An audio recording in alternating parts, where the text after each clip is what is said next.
ദൈവ തിരുനാമത്തിന് മഹത്വമുണ്ടാവട്ടെ. Bible reading പ്രോഗ്രാമിൽ സംബന്ധിക്കുന്ന ഏവർക്കും കർത്തൃനാമത്തിൽ സ്നേഹവന്ദനം. ആവർത്തന പുസ്തകം 20-ാം അധ്യായം. മറ്റ് രാജ്യങ്ങളുമായി യുദ്ധത്തിനേർപ്പെടുമ്പോൾ നിങ്ങൾ ഭയപ്പെടരുത് എന്നുള്ള വലിയ ദൂതാണ് മോശ മുഖാന്തരം ഇസ്രായേൽ ജനത്തിന് ഇവിടെ നൽകുന്നത്. മറ്റ് രാജ്യങ്ങൾ നിങ്ങളെക്കാൾ ശക്തന്മാരായിരിക്കാം, പക്ഷെ നിങ്ങളോട് കൂടെ ഉള്ളത് മിസ്രയീമിൽ നിന്ന് അത്ഭുതകരമായി നിങ്ങളെ വിടുവിച്ചവനായ ദൈവമാണ്.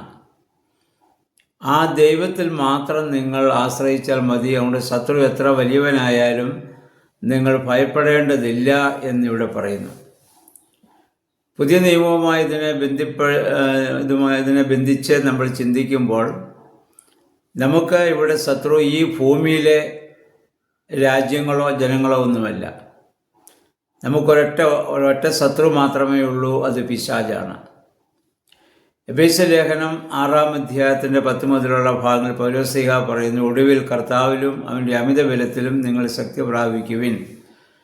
നമുക്കൊരു പോരാട്ടം അഥവാ യുദ്ധമുള്ളത് ജഡരക്തങ്ങളോടല്ല, മനുഷ്യനോടല്ല, വാഴ്ചകൾ, അധികാരങ്ങൾ, അന്തരീക്ഷത്തിൽ പതിയിരിക്കുന്ന ദുഷ്ടാത്മസേനയാണ്. അതിനോടാണ് നമുക്ക് യുദ്ധമുള്ളത്. ആ യുദ്ധത്തിൽ പിശാചിനെ നിങ്ങൾ ഒരിക്കലും ഭയപ്പെടേണ്ടതായിട്ടില്ല. അതിനെയൊക്കെ കീഴ്പ്പെടുത്താൻ സാധിക്കുന്ന സർവശക്തനായ ദൈവം നിങ്ങളോടുകൂടെ ഉണ്ട്. അതുകൊണ്ട് സങ്കീർത്തനക്കാരനും പറയുന്നു, യഹോവ നമുക്ക് അനുകൂലമെങ്കിൽ പ്രതികൂലമാരാണ്. എൻ്റെ ദൈവത്തിൻ്റെ ശക്തിയാൽ ഞാൻ മതിൽ ചാടിക്കടക്കും എന്നൊക്കെ സങ്കീർത്തനക്കാരൻ പാടിയതും അതുകൊണ്ട് തന്നെയാണ്. 91-ാം സങ്കീർത്തനത്തിൽ ഇപ്രകാരം നമ്മൾ വായിക്കുന്നു, അത്യുന്നതൻ്റെ മറവിൽ വസിക്കുകയും സർവശക്തൻ്റെ നിഴലിൽ മഹിമപ്പെടുകയും ചെയ്യുന്നവൻ ഒന്നും ഭയപ്പെടേണ്ടതില്ല. അവൻ തൻ്റെ തൂവൽ കൊണ്ട് നിന്നെ മറയ്ക്കും, തൻ്റെ ചെറുകിട കീഴിൽ നിനക്ക് അഭയം തരും. ഒരു കോഴി തൻ്റെ കുഞ്ഞുങ്ങളെ അതിൻ്റെ ശത്രുവായ ആ പരുന്തിൽ നിന്ന് കാത്ത് സംരക്ഷിക്കുന്ന പോലെ ദൈവത്തിൻ്റെ ചെറുകിട കീഴിൽ അവൻ നമ്മെ കാത്തു പരിപാലിക്കും. അവിടുത്തെ വിശ്വസ്ത നിനക്ക് കവചമായിരിക്കും, അത് പരിചയമായിരിക്കും. പകൽ പറക്കുന്ന അസ്ത്രം, രാത്രിയുടെ ഭീകരത, ഇരുട്ടിൽ സഞ്ചരിക്കുന്ന മഹാമാരി, നട്ടുച്ചയ്ക്ക് വരുന്ന വിനാശം, ഒന്നിനെയും നീ ഭയപ്പെടേണ്ടതില്ല. തൻ്റെ പാർശ്വത്തിൽ അവൻ നിന്നെ കാത്ത് സംരക്ഷിച്ചുകൊള്ളും. നിൻ്റെ വശങ്ങളിൽ 1000-ങ്ങളും 10,000-ങ്ങളും ഒക്കെ വീണേക്കാം, പക്ഷെ നിനക്കൊരനർത്ഥവും സംഭവിക്കുകയില്ല. അതുകൊണ്ട് നിൻ്റെ വഴികൾ നിന്നെ കാക്കുവാൻ അവൻ തൻ്റെ ദൂതന്മാരെ കൽപ്പിച്ചയക്കും. അതാണ് നമ്മൾ കാവൽ മാലാഖ എന്ന് പറയുന്നതാണ്. പ്രിയമുള്ളവർ, ഇത്രയും വലിയ വാഗ്ദത്തം ദൈവം നമുക്ക് നൽകുന്നുണ്ട്. അതുകൊണ്ടാണ് നമ്മുടെ പ്രാർത്ഥനകളിൽ, പ്രത്യേകിച്ച് സന്ധ്യാപ്രാർത്ഥനകൾ, എല്ലാ ദിവസവും ഈ സങ്കീർത്തനം നമ്മൾ എല്ലാ ദിവസവും ആവർത്തിച്ച് ചൊല്ലുന്നത് അതുകൊണ്ടാണ്. രാവിലെയും ഇത് പ്രാർത്ഥിക്കുന്നത് ഏറ്റവും നല്ലതാണ്. അതുകൊണ്ട് നമ്മുടെ പ്രാർത്ഥനയിൽ പിതാക്കന്മാർ ഇത് നമുക്ക് ക്രമീകരിച്ച് ഇത് തന്നിരിക്കുന്നത് നമുക്ക് വലിയ ധൈര്യവും വലിയ പ്രത്യാശയും വലിയ സംരക്ഷണവുമാണ്. ദൈവത്തിൻ്റെ കാവൽ നമ്മളോടൊപ്പമുണ്ട്. ദൈവത്തിൽ മാത്രം നമ്മൾ ആശ്രയിച്ചാൽ മതി. ഒരിക്കലും സമസൃഷ്ടികളെ നമ്മൾ ഭയപ്പെടേണ്ടതില്ല. സൃഷ്ടിതാവായ ദൈവത്തെ ഭയപ്പെട്ട് ആ ദൈവത്തെ സ്നേഹിച്ച് ദൈവത്തിന് വിധേയമായി നമ്മൾ ജീവിക്കുന്നുവെങ്കിൽ ഈ ഭൂമിയിലുള്ള ഒരു ശത്രുവിനെയും നമുക്ക് ഭയപ്പെടേണ്ടതായ ആവശ്യമില്ല എന്നുള്ളതാണ്. അതുപോലെ തന്നെ ഇവിടെ പറയുന്നു, നീ ഒരു കൃഷിത്തോട്ടം നട്ടുണ്ടാക്കി അവൻ ഫലമെടുക്കാറായി അവൻ്റെ ചിന്ത അങ്ങോട്ടാണെങ്കിൽ അവൻ യുദ്ധത്തിന് പോകാൻ പാടില്ല. വിവാഹം ഉറപ്പിച്ച് വിവാഹം കഴിക്കാൻ ആഗ്രഹിക്കുന്നെങ്കിൽ അവൻ യുദ്ധത്തിന് പോകാൻ പാടില്ല. അതുപോലെ തന്നെ അതിൻ്റെ അർത്ഥം ദൈവത്തേക്കാൾ ഉപരി മറ്റെന്തിനെയെങ്കിലുമാണ് നിന്നെ സ്നേഹിക്കുന്നെങ്കിൽ, ദൈവത്തിലുള്ള ആശ്രയത്തേക്കാൾ എന്തെങ്കിലും ആഗ്രഹമാണ് നിനക്ക് മുന്നിൽ നിൽക്കുന്നെങ്കിൽ, നീ ദൈവത്തിന് വേണ്ടി യുദ്ധം ചെയ്യണ്ട. അതിനുവേണ്ടി നീ പോവേണ്ട കാര്യമില്ല. നീ നിൻ്റെ ആ വഴിക്ക് നീ പോവുക. കാരണം അതിൻ്റെ അർത്ഥം ദൈവത്തെ പൂർണ്ണ ഹൃദയത്തോടും പൂർണ്ണ മനസ്സോടും പൂർണ്ണ ശക്തിയോടും സ്നേഹിക്കുന്നവൻ മാത്രം ദൈവികമായ ശുശ്രൂഷയിൽ ഏർപ്പെട്ടാൽ മതി എന്നാണ് പുതിയ നിയമത്തിൽ ഇതിൻ്റെ അർത്ഥം.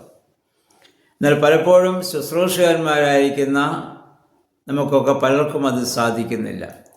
പൂർണ്ണ ഹൃദയത്തോടെയാണ് നമ്മൾ ദൈവത്തെ സ്നേഹിക്കുന്നെങ്കിൽ നമ്മൾ ഈ ഭൂമിയിലുള്ള ഒറ്റൊന്നിനെയും നമുക്ക് ഭയപ്പെടേണ്ടതായിട്ടില്ല.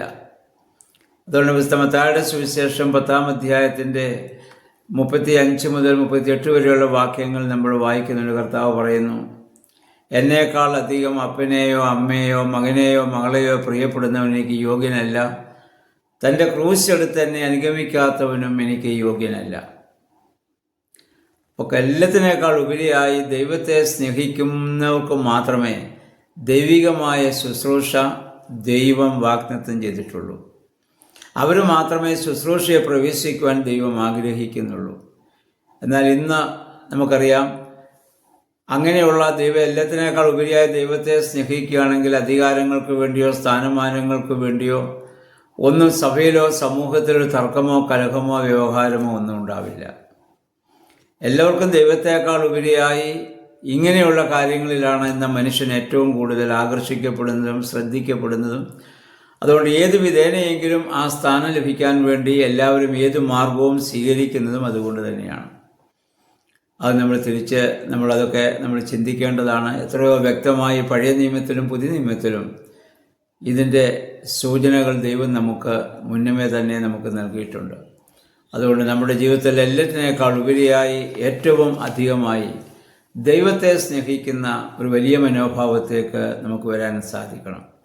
അങ്ങനെയുള്ളവരെ ഈ ഭൂമിയിലുള്ള ഒരു ശക്തിക്കും, അതാ പൗലോസ്ലീഹ പറഞ്ഞ, ഇനി ഭൂമിയിലുള്ള ഒരു ശക്തിക്കും, ഉയരത്തിനോ ആഴത്തിനോ നഗ്നതയ്ക്കോ പട്ടിണിക്കോ വാളിനോ ക്ഷാമത്തിനോ ഒന്നും ദൈവം എൻ്റെ കർത്താവുമായുള്ള സ്നേഹബന്ധത്തിൽ എന്നെ വേർപെടുത്താൻ ഇനി ആവില്ല. ഞാൻ മരിച്ചു, ക്രിസ്തുവിൽ മറഞ്ഞു, ഇനി എന്നിൽ ജീവിക്കുന്നത് ഞാനല്ല, ക്രിസ്തു അത്രേ എന്ന് പറയാൻ സാധിക്കുന്ന ആ വലിയ അനുഭവം, അതാണ് ആധ്യാത്മികതയുടെ പൂർണ്ണത എന്ന് പറയുന്നത്.